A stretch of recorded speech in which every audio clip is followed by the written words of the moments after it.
No chains on her mind. The cell was colder than it needed to be. Not uncomfortable, just sterile. Designed by an empire that didn't torture its prisoners with blood, but with silence, light, and the weight of isolation. It was a clean kind of cruelty. Efficient. Sanitized. Dr. Elara Myles sat on the edge of her cot, wrists cuffed, cybernetic fingers steepled under her chin. Her gaze was calm, her posture relaxed, her heartbeat steady. Across from her, behind a transparent wall reinforced with psi shielding, stood a tall figure in dark gray robes. High Inquisitor Varnak, a 9-foot Threxian bred in vats and trained in psychological dominance. He'd broken planetary governors, turned warlords into loyal hounds, and silenced dissent with nothing but presence. But today, he hesitated before speaking. "You are far from your Earth, human," he said at last, voice a guttural hum. Elara tilted her head. "Geography is irrelevant when you're already home in your mind." Varnak blinked his triple eyelids. The translator drone hovering above buzzed softly as it struggled to detect sarcasm or metaphor. "Your species is known for its unpredictability. Aggressive, emotional, prone to madness under stress. Yet you sit there, tranquil." Alara's lips curved slightly. "We evolved. Fear doesn't serve us the way it used to." The Inquisitor stepped forward, tapping commands into the panel beside the cell. A harsh beam of light swept over her body, pausing on the sleek steel of her cybernetic hands. "These enhancements," he noted, "are rudimentary, primitive compared to our biotech. Tell me, do you believe these crude limbs give you power?" She flexed the fingers deliberately, one by one. "Not power. Purpose. Each time I move them, I remember why I built them. You took my arms in a bombing on Vega 9. I built better ones." Varnak's gaze narrowed. "You should hate us. Why don't you?" "Because hate is a reaction, and you don't deserve one." Silence fell between them, thick with tension. On the other side of the observation glass, two Imperial strategists leaned closer to the feed. "She's bluffing," one whispered. "She's trained to resist. We'll break her in time." The other shook his head. "No, look at her. She's not resisting. She's comfortable. That's worse." Inside the cell, Elara stood slowly, letting the cuffs clink as they rose with her. She walked to the edge of the transparent wall and looked directly into the Inquisitor's eyes. "You didn't bring me here to interrogate me. You brought me here to study me. Because something about a human woman who doesn't beg confuses you." Varnak's jaw clenched. "You misunderstand your situation." "No," Elara replied, voice calm. "I understand perfectly.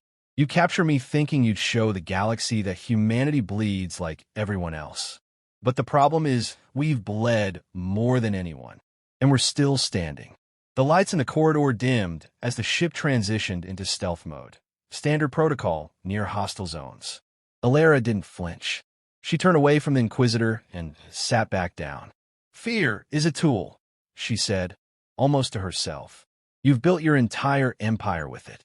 But tools wear out. And the moment one person stops fearing you, others start to wonder why they ever did." Varnak stared at her, expression unreadable. For a moment, the only sound was the hum of the ship's systems and the distant thrum of a pulse engine. Then he turned sharply and strode out of the chamber. As the door sealed behind him, Elara exhaled. Not from relief, but from precision. She knew what she was doing. Let them watch. She had no need to escape. She was the infection. One drop of fearless defiance in a sterilized empire built on control. That was all it took. As the ship glided silently through the dark between stars, a single line echoed in the data logs of its onboard AI. A phrase caught from her whispered thoughts. "No chains can hold a mind that refuses to be caged."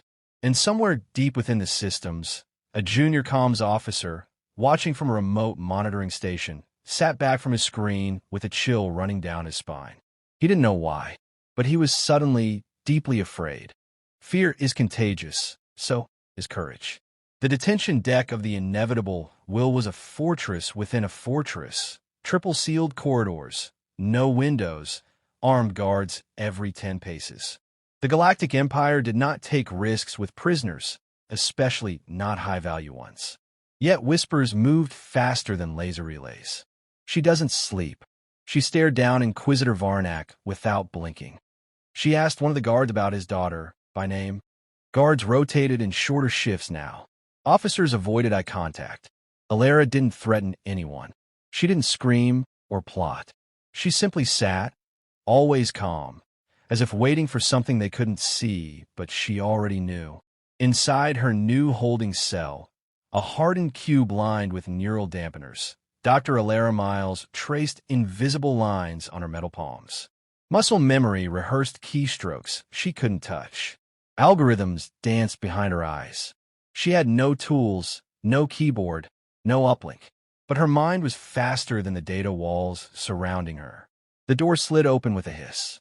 An alien physician entered, tall and eel-like, cloaked in the silver robes of a psychoanalyst.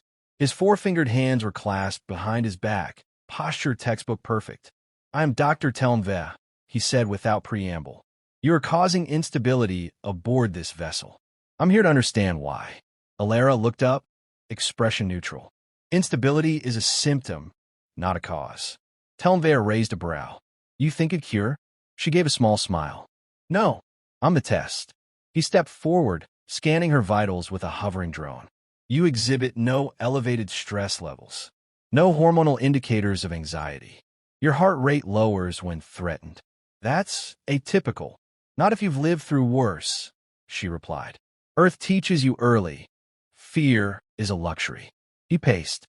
"Your people fought savagely during the Martian annexation, and during the siege of Titan, and the orbital collapse of Deimos. But those were soldiers. You're a civilian." Elara raised an eyebrow. "You think civilians survive war by being less brave?" He paused, throat pulsing. "You're not afraid of dying?" "I died once already," she said softly, raising her arms. "On Vega 9, in the rubble, when I realized no one was coming to save us. I clawed my way out with what was left of my arms and built new ones. You can't scare someone who's already rebuilt themselves from the wreckage." The drone beeped nervously. Biosigns in the physician were spiking. She was reversing the flow, a subject becoming the examiner. Telmve swallowed hard.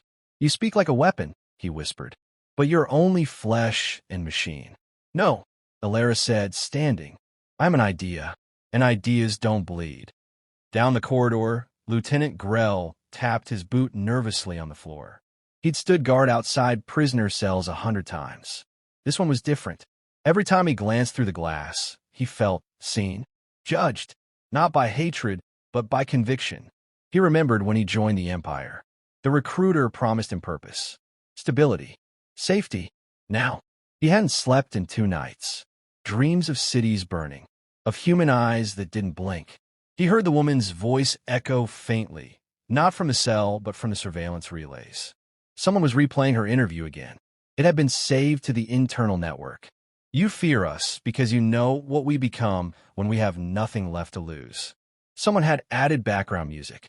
Dramatic, stirring. It was being passed around, first among crewmen, then junior officers. It wasn't just content. It was contagion. That night, inside her cell, Elara sat cross-legged on the floor. The lights dimmed for sleep cycle, but she remained awake. Her cuffs still bound her wrists, but she was more free than anyone aboard. A soft beep echoed behind the wall. Then a hiss. A tray slid in with food, but this time there was a slip of folded metal tucked beside it. A message. She opened it quietly, watching, listening. "Not all of us serve willingly. Hold the line. No name, no signature, just the symbol of a crescent broken in half. A resistance mark." Elara leaned back, exhaling slowly. The seeds were sprouting. Elsewhere on the ship, Admiral Carvox stormed into the command deck, his scales twitching. "Who authorized the trial footage leak?" he barked. "Her words are spreading to outer colonies. She's becoming a myth." No one answered. Silence stretched. "We captured a woman," he growled, "and somehow she's become a battlefield." A trembling officer finally spoke. "Sir, permission to suggest full memory wipe. Behavioral reset. Erase her identity." Carvox paused. "And risk proving her right? That we fear the human mind more than their weapons." No one answered. The only sound was the soft buzz of the relay, playing her words again. You rule with fear, but fear crumbles the moment someone stops kneeling. The cracks in the Empire. The holoscreens across the colony of Varnax Prime shimmered to life with the sharp chime of a priority broadcast. Citizens paused mid-task, watching as the familiar emblem of the Galactic Empire glowed cold blue against the screen. But this wasn't a transmission from the Emperor. It was her, Elara Myles, chained, unbroken. Her eyes stared into the camera, direct, unblinking. Her voice was calm, certain. They want you to believe you're powerless. That obedience is safety, that the Empire is too big to resist. But I'm only one woman, and I've already caused more damage with truth than your admirals ever did with warships. No music, no special effects, just her, sitting in a cell, speaking like the galaxy was already hers. And it was spreading. By morning, the footage had reached 7 Outer Rim colonies. By evening, 22. Across stations, mining outposts, merchant fleets, people watched the same clip over and over. Not because of what she said, but how she said it. She wasn't angry. She wasn't afraid. She just refused. On the capital world of Defiance, a closed-door tribunal reviewed the situation. Admiral Carvox paced before a panel of high strategists. We intended to humiliate her, he snapped, his tail lashing, to display humanity's weakness. Instead, we've made her a symbol. A diplomat scowled. Then remove her from circulation. Black out her image. Censor the feeds. Too late, said the youngest among them. Minister Relda. She activated a terminal. Hollow projections flickered into view. Murals. Street graffiti. Her face, stenciled in red on walls from the Iridan moons to the refugee decks of Zoran III. One banner read, Unchained, Unbowed, Unbroken. Another, painted across a fallen Imperial checkpoint. If one woman can do this, what can we all do? Carvox hissed. She is just one human. What is wrong with our people? Relda looked at him. You built an empire that fed on fear. But you never imagined what would happen when someone refused to give it to you. Meanwhile, aboard the inevitable will, things were changing. Guards now kept their distance. Cameras flickered oddly, as if someone tampered with their feeds. Even the food trays arrived differently, hotter, fresher, small gestures, invisible ones. Elara noticed them all. On the third night after her message leaked, a power fluctuation darkened the detention corridor for 6 seconds. When the lights returned, her cuffs had been loosened. Not unlocked. Not enough to escape. Just enough to send a message. We're here. And then came the doctor. Telmve, the Imperial psychoanalyst, returned, but this time not with tools or scans. He entered the cell without authorization, holding a data slate. His voice trembled. This footage of you, it's everywhere. Even the scientific guilds. They quote you now. Your pulse analysis. Your trauma resistance. You're a case study and an ideology. Elara met his eyes. Why are you here? He hesitated. Because I'm starting to wonder if we've made a mistake. Not capturing you, but assuming we could control what you represent. She leaned forward. You're not the first. You won't be the last. He swallowed. What happens next? A pause. Then, softly. That depends on how many more of you stop being afraid. Far above them, the capital station Omnis Regula, the iron heart of the Empire, flared with unrest.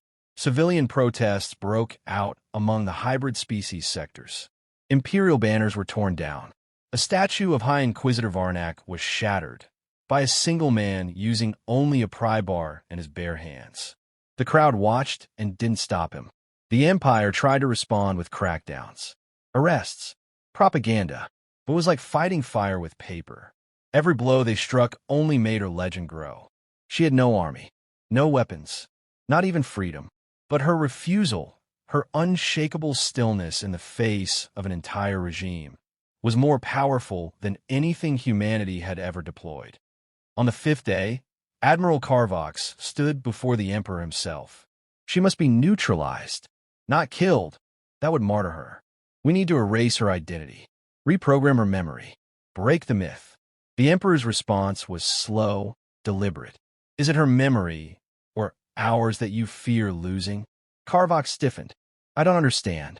You do, the Emperor said coldly. You fear that she's a reminder of what you once were, before you traded will for order. No one spoke. Then the Emperor's eyes narrowed. Very well. Bring her to the capital. Let the galaxy see the trial.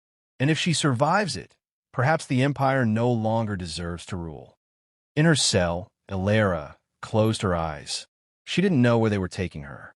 But she didn't need to. The war had already started. And it wasn't being fought with fleets or firepower.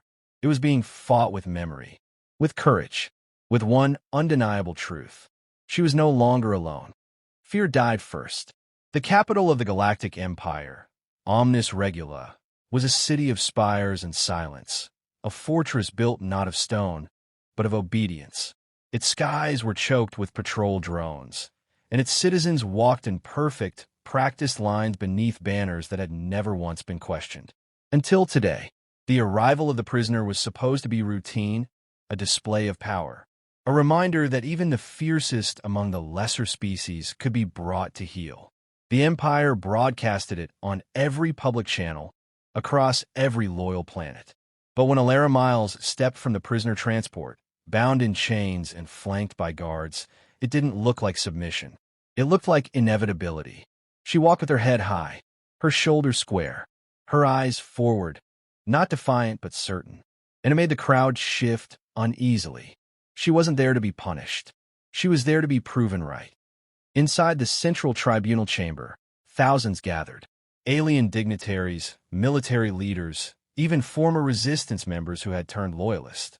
At the center of it all, beneath a towering obsidian arch, stood the judicator's throne, and beside it, a solitary chair of cold steel. They chained Elara to it. 3 judges appeared via hologram, ancient and grotesque, shrouded in tradition. The lead one, Judge Sereth Ka, began the charge list in a droning voice. Treason, incitement, psychological warfare, viral mimetic destabilization, subversion of morale, ideological infection. The terms were clinical. They had to be, because what she'd done had no precedent. You may speak in your defense, Sereth Ka said without looking at her. Elara stood, ignoring the pull of her chains. The court didn't silence her. They wanted her to speak, so they could record her fall. She looked directly into the crowd, then the cameras. Fear is a tool, she said. That's how you built your empire. You used it to keep everyone in line. You told us fear meant survival. That courage was suicide. She raised her cuffed hands. But you forgot something. Tools break, and so does silence. There were murmurs from the balconies. The guards stiffened. The judges glared, but didn't interrupt. You tried to erase us. You called us primitive. But I've seen more humanity in the shattered cities of Earth than in your polished towers. I've watched children carry each other through radiation storms. I've watched amputees rebuild shelters with one arm and no bitterness. We didn't survive because we were afraid. We survived because we refused to be. The cameras rolled. The data broadcast rippled across the galaxy in real time. From slums on Corrin Prime to the orbital bastions over Zelra 4, trillions watched the woman who had not bent. The courtroom was silent. Then someone in the crowd, a minor officer, barely visible, stood. Not for applause, not in protest. He just stood, in silent solidarity. Then another, and another, until hundreds stood, some citizens, some soldiers, even a few administrators, silent, eyes locked on her. No chants, no were cries, just unity. The judges panicked. Order, Sereth Ka barked. This is unlawful. Detain those standing. But the guards hesitated, because they too were standing. Outside, the crowd surged. The city's control towers reported failure in multiple zones. Drones grounded. Patrols halted. Data feeds began to loop not the Empire's symbols, but Elara's words, now etched into streetlights, domes, weapons caches. You can't kill fear, but you can starve it with the courage of one. It wasn't a rebellion. It was a collapse. The illusion had broken, the spell undone, and the Empire, once monolithic and eternal, trembled. Elara remained still as guards approached, not to bind her, but to escort her. She walked through the throne hall, unchained now. Behind her, judges fled. Officers dropped their weapons. The Empire didn't fall to an army. It fell to the decision of its people to stop believing in it. On the main balcony, Elara stepped into open air. The crowd stretched endlessly, no longer silent, now roaring. Drones flew overhead, not as weapons, but as witnesses. The data feed continued streaming. She raised one fist, cybernetic, polished silver, steady as steel. "I'm not here to rule," she said. "I'm not here to replace your tyrants. I'm here so you remember that no one rules without your permission." Hours later, the capital shut down. The Empire's high command vanished. A dozen systems declared neutrality. 3 former slave planets issued calls for self-determination. The coalition of the Unbroken was born not from blood, but from belief. Elara refused titles, refused ceremony. She worked from a small terminal aboard a repurposed cargo freighter, coordinating aid, stabilizing rebellions, sharing truths. People didn't follow her out of fear.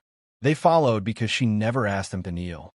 In a quiet room aboard her vessel, a junior officer approached her. "We intercepted an old command broadcast," he said, handing her a datapad. "From Admiral Carvox, right before he vanished. Just a single line." Elara read it. It wasn't her strength that terrified us. It was the fact that she made us feel our weakness. She looked out the viewport, toward a galaxy reshaping itself, not with fire, but with will. And she whispered, not to anyone but herself. "Fear died first.